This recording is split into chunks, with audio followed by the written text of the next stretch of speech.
Très chers enfants, bonjour, très content de vous revoir. Une nouvelle vidéo, toujours sur la paracha de la semaine. Et cette semaine, nous lisons et nous vivons avec la parachate Chocat. Vous savez Chocat, où il y a ce fameux épisode entre Moshe Rabbeinu et le rocher. Moshe Rabbeinu frappe le rocher, du rocher sort de l'eau et les bénis Israël vont pouvoir boire grâce à cela.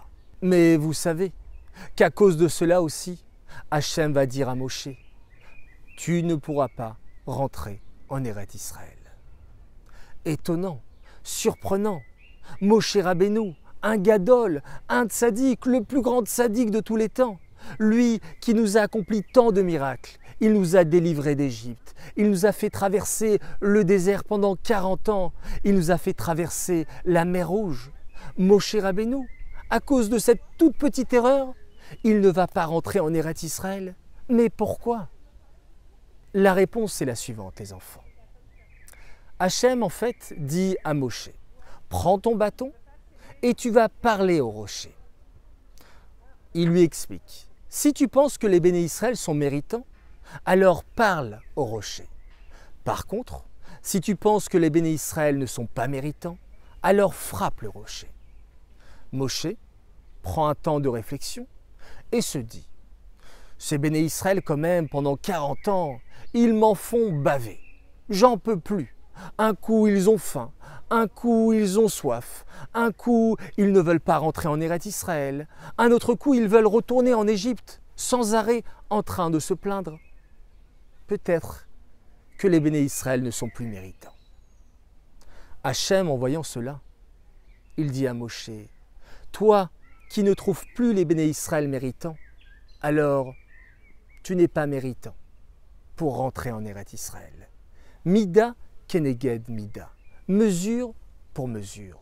Tu ne crois plus aux capacités des bénis Israël, alors peut-être que tu n'es plus méritant d'être leur chef. » C'est une toute petite erreur que Moshe Rabbeinu a fait.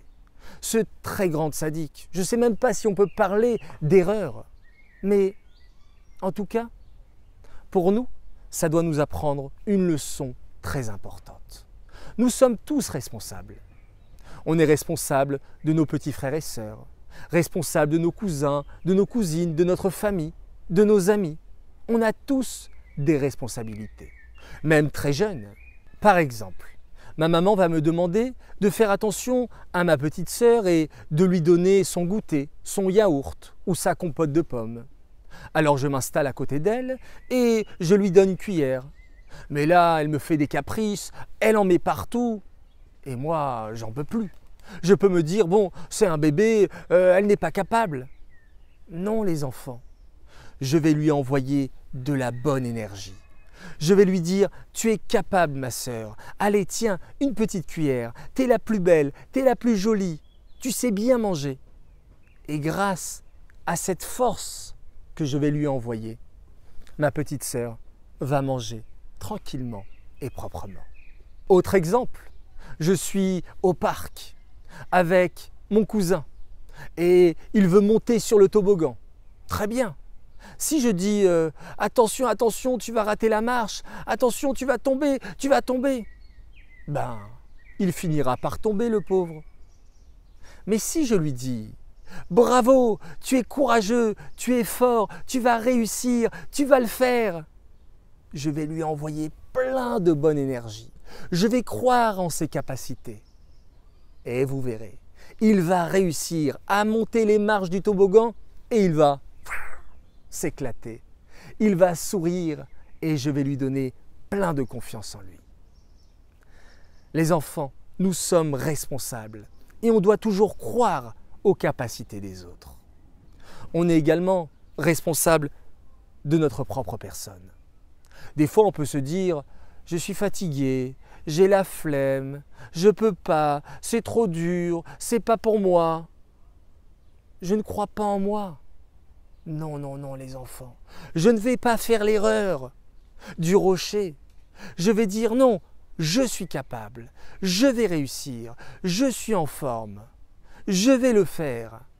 Et Hachem, de là-haut, va m'envoyer une bonne énergie et je vais réussir ce que je vais entreprendre.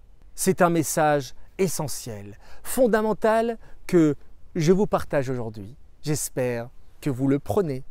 J'espère que vous prenez toutes mes bonnes ondes, toute ma bonne énergie. Je vous la transmets parce que vous les enfants, vous êtes capables, vous êtes exceptionnels, vous allez réussir tous vos beaux projets, vous êtes de véritables tzadikim. Voilà, j'espère que cette vidéo vous a plu. Je vous dis Shabbat Shalom, de très belles nouvelles et soyez de bons responsables.